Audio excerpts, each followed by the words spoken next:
Welcome everyone. The point of this video is for players that just hit level 60, want to know about a little bit end game, and also what's the fun factor in the game.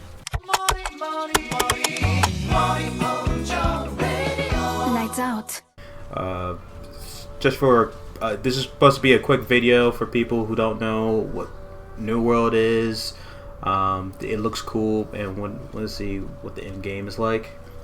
So first thing first, when you hit level 60 in New World, you have an expertise system. That expertise system, what it does is that each gear in your inventory, or that assigned to your inventory, have a little level to it. At first you have 500, and the first soft cap is 600. Then there's another cap after that, which is 625.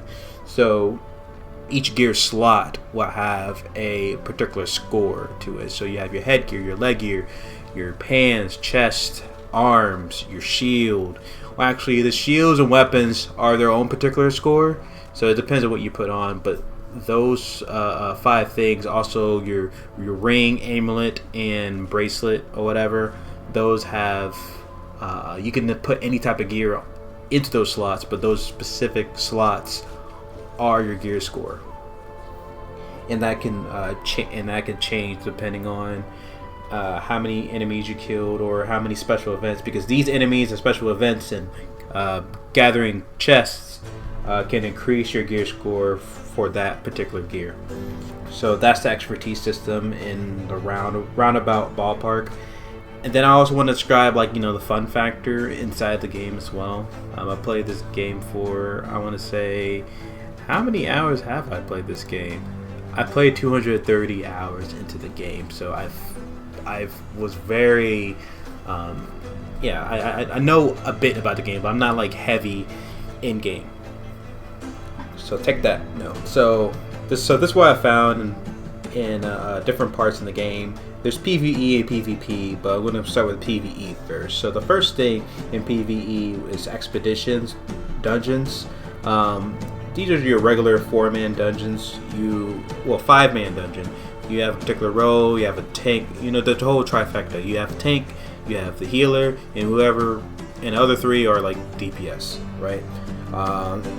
You have those type of dungeons. Those are pretty fun to do. As you get higher level in expertise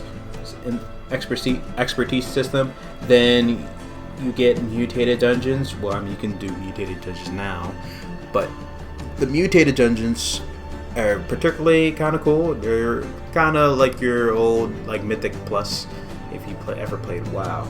So I go for right now, from what I know, is go from M1 to M10, and M being mutated. M1 is a lot weaker than M10, and each week, depending on what it rolls on, or the dungeon rolls on, each dungeon have their own flavor. So one dungeon probably have a certain debuff that goes throughout the dungeon, or a certain buff that goes throughout the dungeon. So it makes it very interesting every week. So there's that. Then you have world tours. World tours are pretty much open world, let's say raid, that people decided to do in this recent patch. They have different layers, or different places in the world that buff the score or buff the enemies. So they were level 60, now they level 63 or 66. And so people start using this opportunity to make whole entire raids, open world raids, to go into a castle or anything like that, and just see if they can get a bump in their gear. And usually, most of the time, you can get a bump in your gear that way. So I don't know if I explained it already. When you get a bump in your gear, that meaning that you get a level up. So if your gear score is sitting at 522 and it goes to 525 by killing an enemy or something drops from it, then that's that buff I was talking about. Okay, so world tours, they also include corruption portals, and they're mini events you can have. The corruption portals are pretty fun too. Then you have the story. Yeah, story is not all that great to me. I mean, I didn't really care about it too much. Then you have faction quests. Again, that's not so fun either. I mean, you're basically doing these two things just to go through the whole entire game, pretty much. It's something that you just have to do, or you don't have to do them, but you're strongly recommended to do them. Alright, so the fun factors on these are just dungeons and world tours. I love them a lot, especially the Mutated Dungeons and Dungeons. Okay, so now you have PvP. PvP is the bread and butter in this game. It's heavily influenced in this game. I didn't explain it before, but there's also a little neat feature called the war system. The war system with the corrupted or with like enemy types that raid a certain town. You have to sign up for that. That's pretty cool to do. The reason why I didn't say that is because mention it in PvE, because it really is mainly a PvP thing.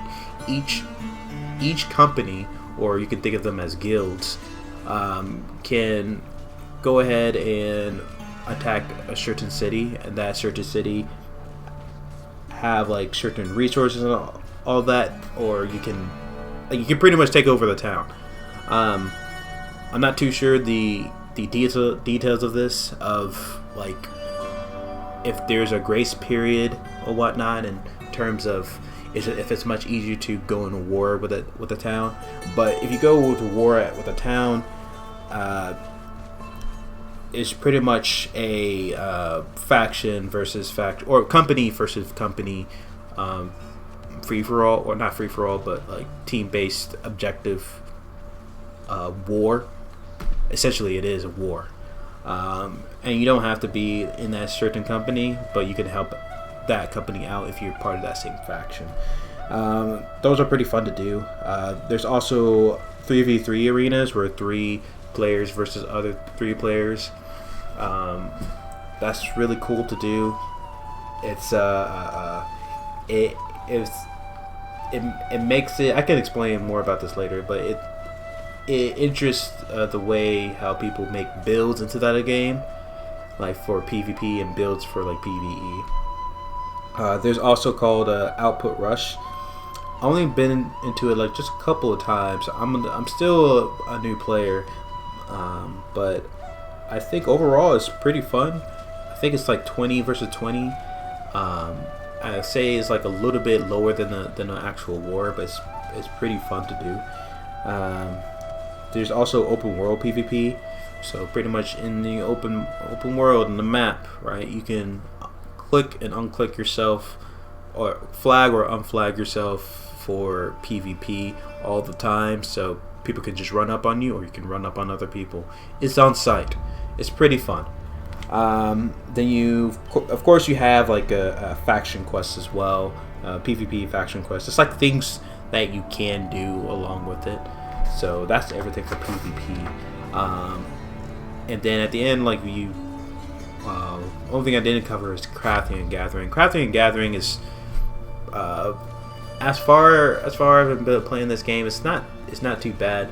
Gathering is not too bad. Like crafting, it's a lot easier than it was beforehand because there's recipes are very simplified.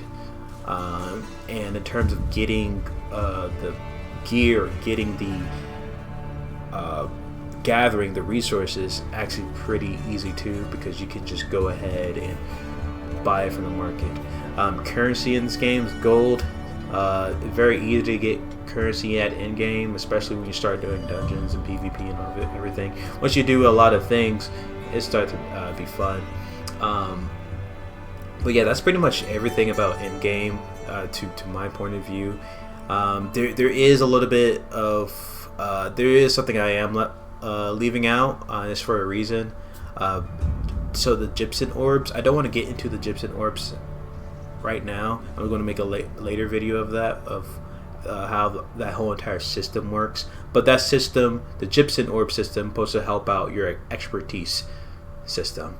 So every time you get an orb, you can upgrade a certain piece, and that's also including with Umber shards.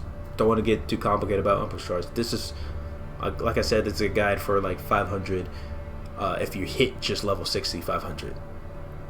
Right? Okay. But yeah, so that's everything. Thank you for watching. Leave a comment if I miss anything out. And I'll see you guys in the next video. Bye.